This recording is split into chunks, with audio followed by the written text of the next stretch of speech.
Hi guys, James at RampantLionReviews again for you today with another beer review. For this one we are going to stick to Sweden and we're going to return to a brewery who you've seen me review a good number of beers from over the last little while, and this is review number 4 of 5 from this brewery this month, potentially 6, we'll need to see, but this is review number 4 of 5 from this brewery this month, and it is also the third and final part in a 3-part mini-series, and I'm really curious to see what this beer has in store for us. So for this review then, we are going to head up towards Gothenburg once again, Göteborg you should say in Swedish, the Swedish craft beer capital up on the west coast. Don't know how many times I'm going to say that this month, but there you go. And we're going to return to Stigbergets Bryggeri, and we're having a taste today of the King of Hops, which comes in at 8% ABV, and this one is a New England Double Imperial IPA, whatever you want to call it. And as I say, in the videos preceding this one, I've reviewed the Jack of Hops, which was a really nice, slightly farmhousey IPA, 6.5%. Then I had the Queen of Hops, which came in at 7.2%, and that was a lovely,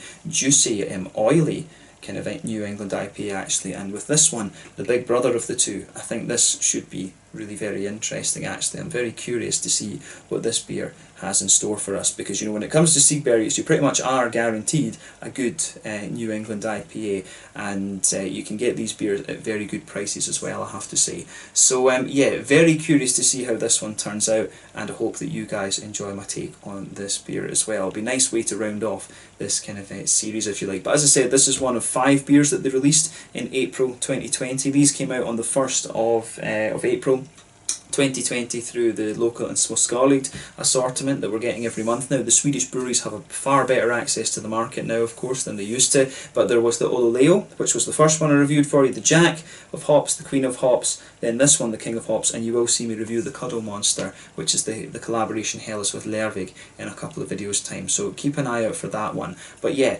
this one I think will be a little bit of a monster review, 4 of potentially 6 that you'll see from Stigbergets this month. So yeah, let's see how we get on then. So as always with my reviews, I'll tell you a little bit about the brewery before we taste the beer. If you want to get straight to the tasting, just fast forward. All the usual links are in the description below. That's the brewery website, the link to my other reviews that I've done from Stigbergets Bryggeri before. No doubt you will see some more at some point in the very near future. Well, you definitely will. There's all the usual social media down there as well. If you want to see more reviews, do please consider subscribing to the channel. The whole channel has a geography-based tagging system, so you can go into the homepage and search for beer based on country, city, state, county, prefecture, whatever it is you're interested in. Do check out the playlist of beers from different countries. There is one there for all the Swedish beers that I've reviewed for you. That's constantly being added to.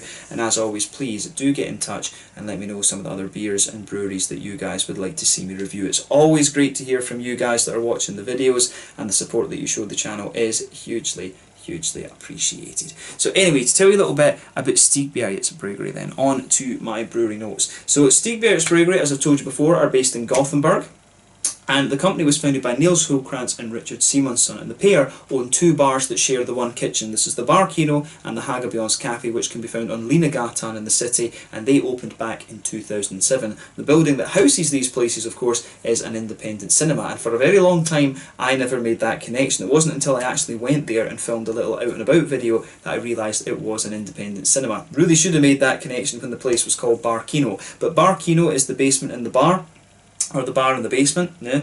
And the Hagabions Cafe is the big sort of open cafe that you'll find in the lobby of the cinema. And the cinema shows a lot of kind of foreign films and a lot of Swedish ones that you might not see in other places actually. It seems to be a really kind of interesting little place, so I'll need to check that out properly the next time I go to Gothenburg. But the Bar Kino and the Hagabions Cafe is the sort of unofficial tap room of both Stigbergets and OO in the city actually, so definitely worth checking out, and it's not very far from the Omnipollo Gothenburg bar either. But originally the idea that these guys had was to brew a few beers that they could sell in the bars, but this led to them kegging the beer and then selling it on to other pubs before eventually bottling it in November of 2014, and it was there that things really began to take off for them. So their original beers that they produced were mainly English and German styles, but of course they really started to make their name when they turned their focus to the American beer styles. The original head brewer was Ole Anderson, who is one of the co-owners of OO Brewing, and he stayed with them until I think it was late 2017, if I remember correctly, before he went to kind of divert his focus to OO full time. He was replaced for a period of time by Barnaby Struve, who was once the vice president at Three Floyds. He only stayed with them a very short time though, but it was Ole who really made the name of this brewery with the you know, the GBG Beer Week beer. Was that 2016, I want to say, or 2017? Forget exactly what year that was. But then he also had, you know, the amazing haze and things like that as well. And of course, at the same time, you had the Narangi from OO Brewing as well, which is still a very, very nice beer actually. But more recently, this brewery have opened up a new facility at Partihallarna where they're brewing 5,000 litre batches at a time, and they're also working on some sour beers there as well. But that said, I haven't seen sour beers from Stigbergets in a little while, so hopefully that's something that changes over the next little while, because I haven't had, I don't think I've reviewed, I might have reviewed one of their sour beers, but you know, it's something that I do need to explore a little bit more. But they also started selling their beers in these 440ml cans, which allows them to export a lot more. You'll find the collaboration beers in the little kind of 330ml Red Bull sized cans.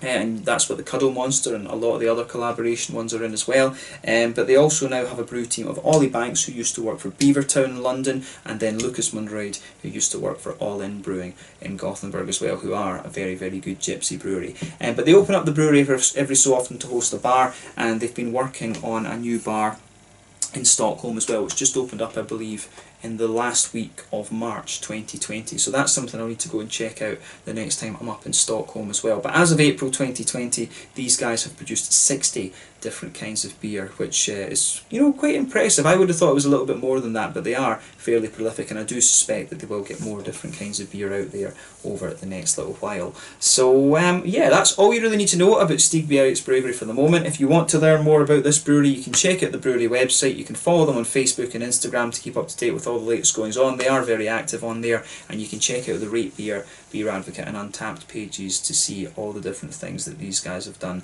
So yeah, let's get on and actually have a taste of this beer then. So as I said to you earlier in the video, this one was released on the 1st of April 2020 as part of the local and Småskaligt assortment that Stigbergets are doing. Not Stigbergets, that Systembolaget are doing these days. But this one is part of a 3-part series, the Jack, the Queen and the King of Hops, and the artwork on this beer is done by Mikael Baron Dallas Delness, if I've pronounced it correctly. That's the last little bit of my brewery notes and things for you with this one. But yeah, the artwork on this is quite different to the other two, and I have to admit, I thought the artwork on the other two was going to be like this. So yeah, not sure about that, why this one is kind of so different, but there you can see the King's going to shoot a few lightning bolts from his head, or either that or he's just got a headache from all the eyes and things like that. Maybe a very sunny day or something like that, who knows. But yeah, nicely presented can, this one, a big 8% double IPA. You know, there's not really much else to kind of say about it than that. This one has oats, you know, it's got wheat and oats in it, this one, so yeah, definitely a New England style IPA, this one. I've said it many a times, but I would love to see Stigbergets have a go at a proper old school West Coast IPA, kind of in the vein of the Muscles or the Evergreen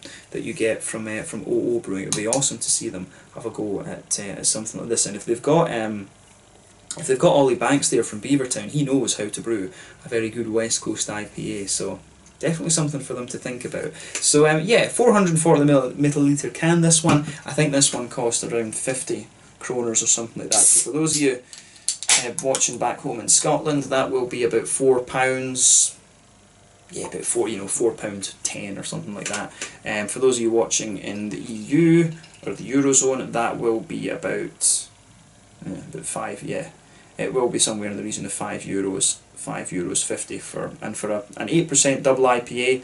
That's pretty damn good, you have to say. That is pretty damn impressive.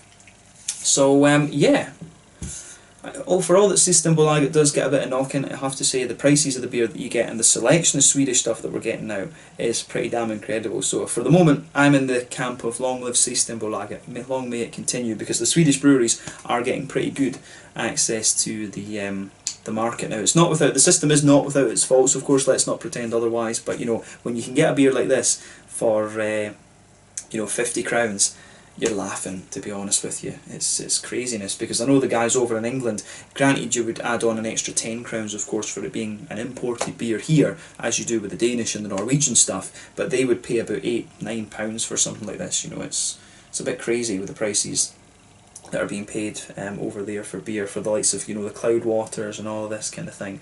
But yeah, as you can see and as you would expect from this beer, this is poured a lovely kind of more orangey leaning. It's more at the orangey end of the spectrum for a New England IPA in my mind. You can see there's a solid 2/3 finger of quite a bumpy white head on this one actually. One or two big bubbles sticking towards the side of the glass, a few little ones heading up towards the bottom of that head there. But you know, overall it looks pretty damn nice, but not overly surprising in terms of its appearance when you consider what style it is. If I stick my fingers behind the glass, there you can see this one is pretty damn hazy, and the further you go up the alcohol scale with the New England IPAs, the hazier and hazier they're going to get because of the higher oak content and the higher wheat content and things like that. But this one looks pretty damn nice, and I will say that as soon as you open this beer up, you get some lovely big juicy fruity notes out of this one. Actually, I really like how this goes together. So yeah, we'll check out the aroma a little bit more closely now then, but as I say, nothing overly surprising about this one in terms of its appearance. So aroma time. Oh, that smells good. The yeast in this one, you can smell a little bit of that yeasty quality there. There is a wee teeny hint of a farmhousey note there.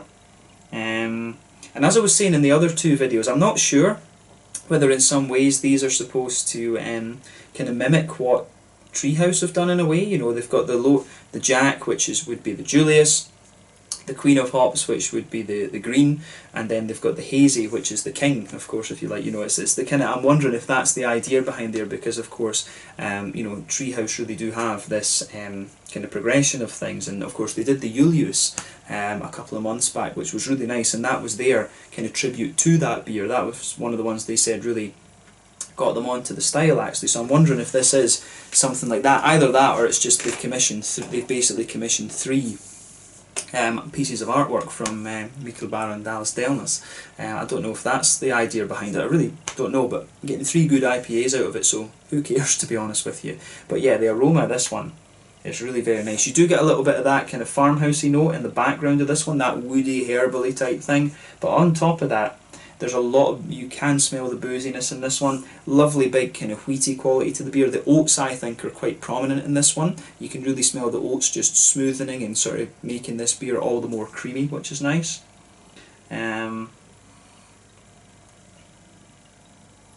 So yeah, I really like how this I like how the aroma of this one goes together. It's got a lovely smoothness to the wheaty notes. It's got a lovely big oaty quality to it as well, which really just adds to the creaminess. And you can smell a little bit of that boozy kind of biscuity McVitie's digestive type thing in there as well. I'd be really curious to know exactly what the yeast strain is, or if they're using a bit of carapils or something like that in this beer, because I have noticed that does tend to be a bit of a trend now. There are quite a number of breweries in Sweden and Norway and things using carapils malt to give them these beers a bit of sweetness. I've always said, back in the days, I always felt that the kind of New England beers, they struggled a little bit when you go above the 8% mark, because you don't have the sweetness to cover up the booziness, but that seems to be changing a little bit now. So yeah, and Harry at Blue Nose Beer Reviews, he always used to talk about Other Half were one of the exceptions to that. We'll find out when I go over there in a few months' time. I'm definitely looking forward to that trip. But yeah, the aroma of this beer, the malt base in this is lovely. This might be the best malt base I've had or come across from Stigbergets so far, so I don't say that lightly. But on the hoppy side of things, I should say then, green side of the hops, for me, this beer, it has a bit of floral quality to it, but it really leans towards the grassy side of things. There's not too much to report on that front. As I say, there's a wee teeny bit of earthiness in there, mainly kind of grassy in my mind, and also really good and floral. But I'm surprised, you know, I'm really just surprised at how sweet and smooth the malt base with this beer is. So yeah, I like how this, I really like how this goes together. So yeah, fruity side of things then, it's a lot of soft tropical fruits for me. It's got a bit of that kind of passion fruity note, it's got a wee bit of a kind of, there's definitely a little bit of a smooth mango, but for me it really leans towards the apricot and the papayas, and maybe a little bit of a pineapple-y note as well actually. The tropical fruit notes out of this are very, very soft. There's maybe a little bit of a, there is maybe a little bit of an orangey quality to this one. Could it be like Sabro or Azaka? or something that's in here, because the fruity notes in this are very, very light. Maybe Idaho 7. As I say, Shredder, one of my long-term subscribers, he really made me think about exactly these kind of things. He put a comment on the Odoleo, I think it was, and it's really made me think a little bit about these three beers as to exactly what hops were in it, because it was Citra, Simcoe and Victoria's Secret, so you've got a number of hops that it could be going into this beer, but for me it's a really soft, light kind of tropical fruity note you're getting out of this one. As I say, there is a bit of the darker passion fruit in there, there is a bit of the mango as well, but I find it's papayas, apricots and a bit of a pineapple-y quality that's really lingering with this one. There's a wee bit of an orangey note to it, but really not all that much. To be honest, I'm leaning towards saying there's not something like Sabro or Mosaic in this one to kind of oil it up, but I'm sure we'll figure that out when we have a look at the taste and things like that. It's always fun to play guess the hops with these beers, of course, but basically this one's got a very, very smooth aroma to it, really creamy from the oats, a little bit of sweetness, some lighter grassiness, and then you've got some really juicy, light kind of tropical fruits. In my mind, I've got a feeling that this is going to be a stupidly drinkable double IPA, and we have seen this from Stigbergets before, so we'll see how we get on with this one. But yeah, this one is the King of Hops, the final in a three-part series that these guys released in April 2020 through Systembolaget here in Sweden. Very curious to see what this one has in store. An 8% double Imperial New England IPA, whatever you want to call it, from Gothenburg here in Sweden. Slange, skål.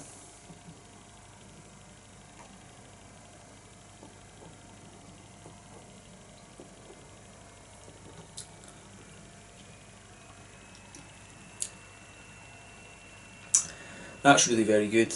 It is this one, in terms of comparing it to the other two, it is just a bit more like it's more like a bit of a boozier version of the Queen of Hops. It's got the same kind of vibe to it. Like I said, I found the Jack to be a little bit lighter and more kind of leaning towards the farmhousey side of things. This one is more just like the big brother of the Queen. It's a bad joke to make when you're talking about monarchies, and of course because they were all inbred and things like that, but we won't say that.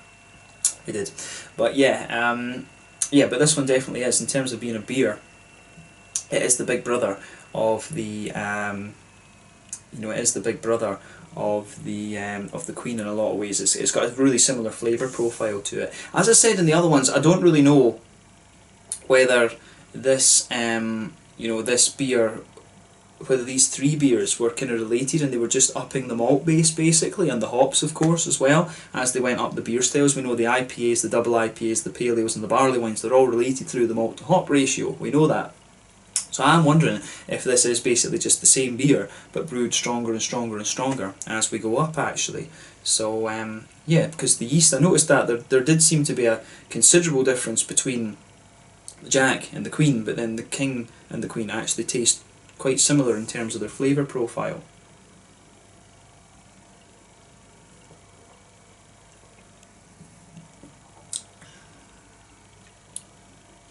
But yeah, this is really very nice. Yeah, I mean, it's one of the things I've had some one of the best session IPAs I've had in recent times was the Neblina from RampantLionReviews Bryggeri down here in Skåne. That's a beautiful little session IPA, that. And I'm always in two minds. I mean, if I drink an IPA, I want it to just be a monster. If you have an IPA, you want to know it's an IPA. And I always said with the West Coast IPAs, I did used to like them around the sort of 7.5–8% mark, because you got the big sweet malt base, you got the big hoppy kick, and that was it. The New Englands for me were always a little bit more kind of drinkable and things, and I think I really did lean towards the higher strength New Englands.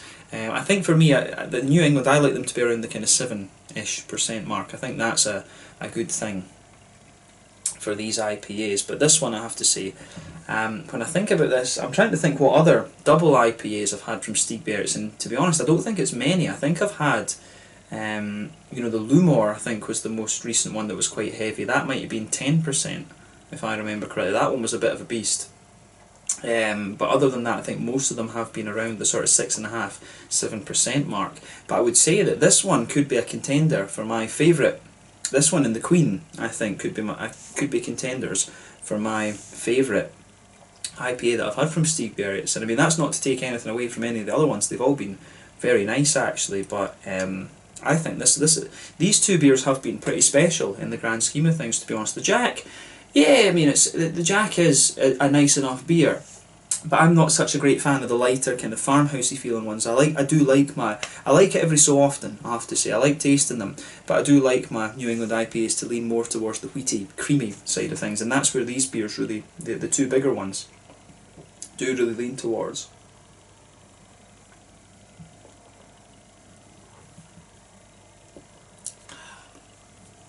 But yeah, this is really good actually. So if you do get the chance to try this series, buy all three of them and have a go, because they are all good beers, but I think you're in for treats, especially with the Queen and the King. So yeah, let's break down the flavour of this one then and see how we get on. So straight away, you can feel that nice kind of white bready, wheaty quality, that blankets the middle of the tongue. It really does have a big kind of smoothness to it actually. Towards the back of the palate, you've got a nice kind of wheaty, bitey quality in there. You feel that at the back of the palate. As you move further forward, it's sort of the wheatiness kind of thickens up and smoothens out a little bit, but as you reach the kind of front part of your tongue, you can feel the oatiness, the creaminess just sort of showing its head a little bit and pushing out a little bit more. In the very centre of your palate, you do have a little bit of that kind of sweeter, almost caramelly Werther's Original type flavour. I've been noticing this in a few of the IPAs that I had recently. I think it was the Ololeo that I described as this. This one isn't a million miles away from the Ololeo. I'm forgetting actually to mention that. The Ololeo was a really damn good New England IPA. And, you know, I like the Ololeo. The Ololeo had just gone completely out of my head. But, you know, that was really good as well. So probably this one and the Ololeo could well be contenders for my favourite Stigbergets beers that I've had.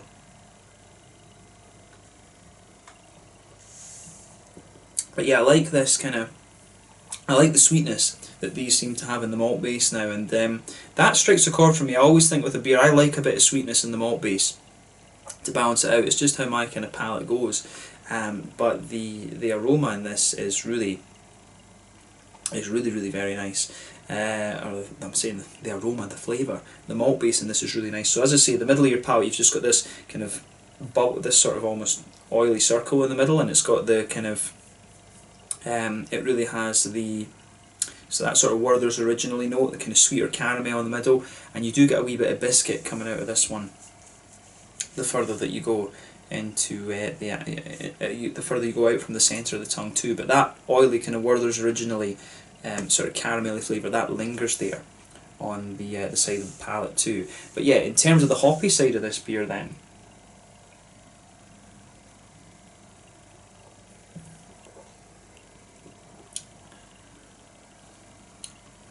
the hoppiness in this is very nice as well.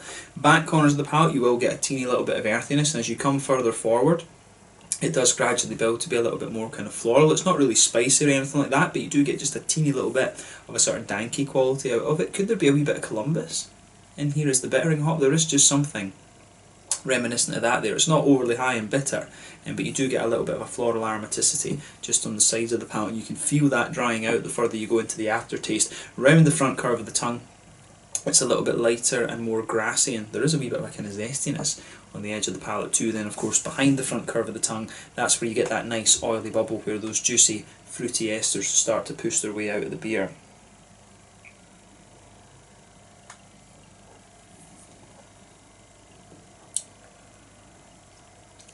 But yeah, I really like how this goes together. This is a lovely beer. As I say, my hat's off to Stigbergets. But on the fruity side of things, when you go to the back of that oily part of the palate, you get a little bit of that darker tropical fruit note, maybe a little bit of a passion fruity note there, but it very quickly evolves as you come further forward. It really evolves quite quickly to be more kind of mango-y, and then you do get a wee bit of a kind of apricot-y, pardon me, you do get a little bit more of an apricot-y papaya type note. I find there's a little bit of pineapple to this one, but on the kind of front part of the tongue, I really get a good bit of a kind of mango-y, a mix of a kind of mango-y orange kind of thing there. There is a wee bit of orange to this beer, so as I say, I wouldn't be surprised if there was a bit of one of the orangey hops in here. It could be like Sabro, it could be Azaka, would be a good option as well, considering the tropical fruits and things that you've got in there. Mosaic is the obvious one, but you don't get so much of the earthiness that you would get from Mosaic. But yeah, I do find there is a wee touch of a kind of orangey quality to this one, and around the very kind of front edge of the palate you will find there is a wee bit of a limey zest, which could maybe be an indication of Citra, because Citra can give you those little lemon limey notes at some points. It's not strong enough in terms of its lime quality to be either like Motueka from New Zealand or to be Equinox from America. It's not strong enough in that to be like that, or it's not strong enough to be Centennial either, which would be the lemony candidate. But yeah, the fruitiness in this I think is very nice. Bit of darker passion fruit, and as I say, very quickly becomes more mango-like, a little bit of a kind of apricot-y, papaya type thing, and you know, it's got a few other things too. But yeah, this is a very, very nice New England double, and I would recommend that you have a go at this one if you get the chance. Not a million miles away from the Ololeo, come to think about it. It's got the same kind of malt-based vibe to it. I think it's probably just different hops and stuff that are in these ones. But yeah, difficult to tell what hops would be in this. I wouldn't be surprised if there's Citra, maybe, you know, it could be a Zaka, there could be a little bit of that in these. I really don't know what hops are in it, but maybe Shredder will be along later to tell us. I don't know where he gets that information from, but yeah, he always seems to be able to tell me what hops are in these beers. But yeah, I really like the flavours of the fruity side of this one, and the sweetness that the malt base has really just ticks a few boxes for me. In terms of the mouthfeel then,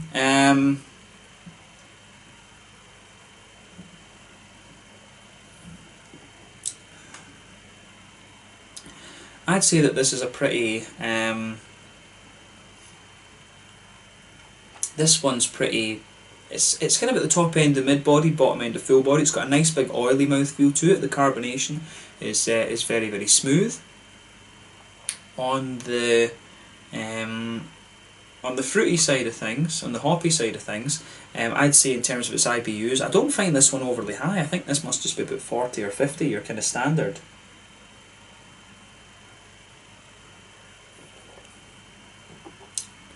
Yeah, I think about 40-50 IBUs is what we're looking at with this beer. Not overly bitter, but yeah, nice big smoothness to the malt base, a little bit thicker and creamy, and a good bit of a kind of malty sweetness to this one as well. You can feel a bit of the booziness down here from this beer too, but you know, not overly much, and lovely big juicy but quite oily fruity notes out of this beer as well. I really like how this one goes together. This gets a big thumbs up from me. It's difficult to say whether I prefer this one or the Queen, because they're both very good in their own regards. This one's definitely a bit more boozy, and that kind of suits it. The flavours are a little bit stronger, but in terms of its flavour profile, it really is quite similar to the Queen, I think. As I say, I would be really curious to know whether these beers are all basically the same recipe, just kind of scaled up for the different styles and stuff like that. But yeah, this is a really nice one, and as I said, I'd recommend that you check out a lovely, big, oily, fruity and juicy New England IPA, this one in my mind, but with a lovely sweet backbone to it. So yeah, let's leave it at that for this one. This one was the King of Hops, an 8% double New England IPA from Stigbergets Bryggeri in Gothenburg, on the west coast here in Sweden. A very, very nice one, and I hope that you guys get the chance to try this as well. Thank you again for watching my beer reviews. Until the next time, please like, subscribe, share, all the usual YouTube stuff. Let me know your own thoughts on this beer in the comment section below. Let me know what your favourite beers are from Stigbergets too, and no doubt we will return to these guys at some point very, very soon. Right, thank you again for watching, and I will catch you guys later. Slàinte, skål. Make sure you check out the Jack, Queen and King of Hops, and the Ololeo, if you can get hold of it too. We'll see the Cuddle Monster in a few videos time. Slàinte, skål, cheers.